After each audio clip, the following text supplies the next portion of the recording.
హైదరాబాద్లా మంత్రుల ఆఫీస్ కాడిపోతే ఎన్ని చూడొచ్చులా.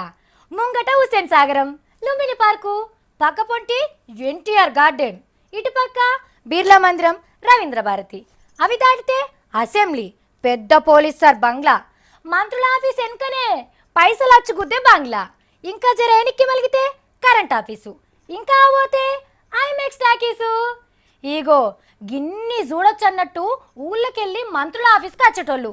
కానీ కొన్ని వద్దులు పోతే ఇవన్నీ చూడలేరంటే అవన్నీ ఉంటాయి కానీ మంత్రుల ఆఫీస్లే ఉండయి. మంత్రుల కొత్త ఆఫీస్కు జాగం దొరకబట్టే పనిలున్నాడు సీఎం సారు. సికింద్రాబాద్లా 60 ఎకరాలున్న బైసన్ మైదానం అయితే మంచిగుంటదని ఆలోచన చేస్తున్నాడు.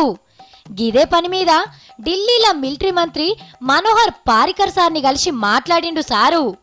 మీ హ్యాండ్ ఓవర్లున్న 60 ఎకరాల బైసన్ జాగను మాకిస్తే గోల్కొండ కోట కింద అంతిల్వగల్ల భూమిని చూపిస్తామని మాటిచ్చిండు.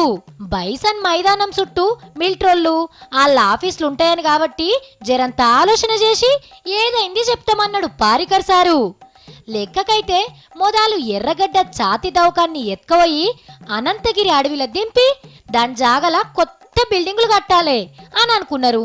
కానీ బేగంపేట డిపోకు పోయే గాలి మోటార్ల తొవ్వ కింద పెద్ద పెద్ద బిల్డింగులు కడితే రాస్తాకు కష్టమైతదని మళ్ళా ఈ ఆలోచన చేసిండ్రట.